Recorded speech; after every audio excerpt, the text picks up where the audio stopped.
Well, hello there, and welcome to my kitchen table, a place in most homes where we can sit with family and friends and just talk for hours.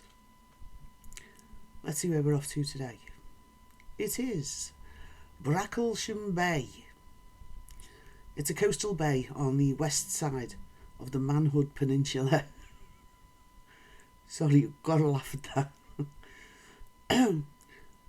On the west side of the Manhood Peninsula in West Sussex in England. The bay looks out onto the English Channel, and the Isle of Wight is clearly visible from the beach.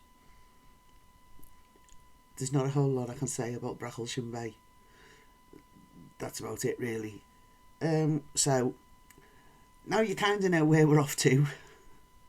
Take a seat, and I'll tell you a story.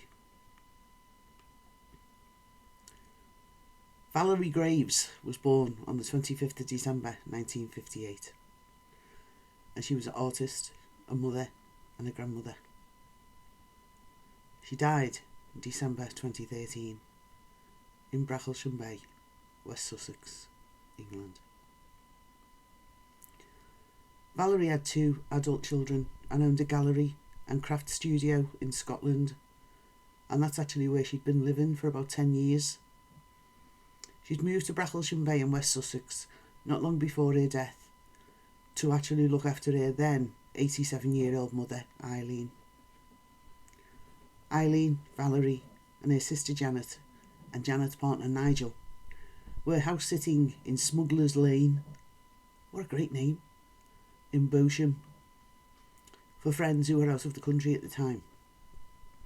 Several members of her family and friends visited the house over this time and enjoyed both the Christmas celebrations and Valerie's birthday, which was on Christmas Day. On the morning of the 30th of December, Janet found Valerie's body in her bedroom, having suffered severe head and facial injuries. A patio door leading directly from the bedroom to outside of the premises was found to be unlocked. A few days after the murder, a hammer was found by police at the entrance to the driveway of Hart's Farm on Hoe Lane, some 600 metres from the murder scene. The hammer was confirmed to be the murder weapon. A local man was arrested on the 14th of January 2014 and questioned about the murder, but was bailed and released without further action. But the murderer, who'd been working on a scrapyard in Chichester, managed to flee 2 weeks after the murder. In November 2014, a partial DNA profile for the suspect was obtained, and in January 2015, Sussex Police began a voluntary mass DNA screening programme in Bosham, asking men aged 17 and over to give samples. At the time, officers had interviewed 9,500 people in relation to the case, and a reward of £20,000 had been offered, and the murder had been featured on BBC's Crime Watch. Surprisingly, a man was arrested in Romania.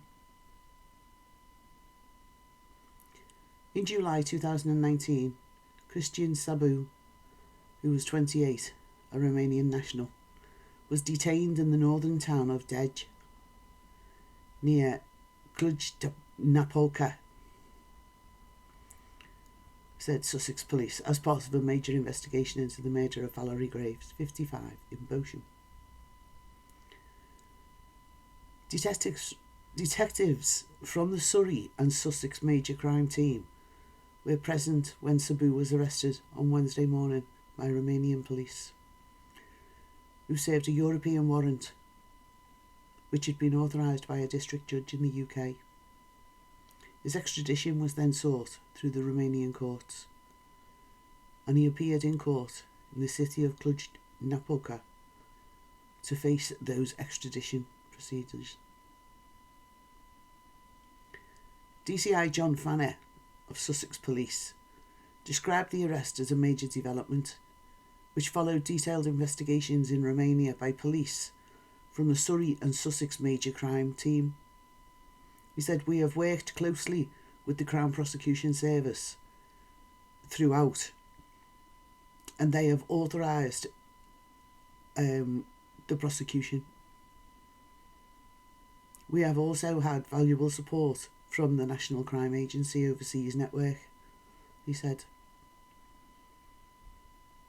Subject to the decision of the Romanian courts and judicial authorities, Sabu was extradited for return to England for an appearance before magistrates. On the 20th of July 2019, he was remanded in custody with a view to his being sent to Crown Court trial on the 30th of September.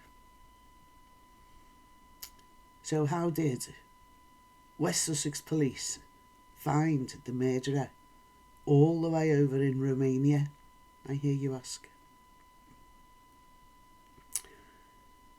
The breakthrough in the case came when Sabu's partner saw him looking at his mobile phone and becoming agitated in July 2018.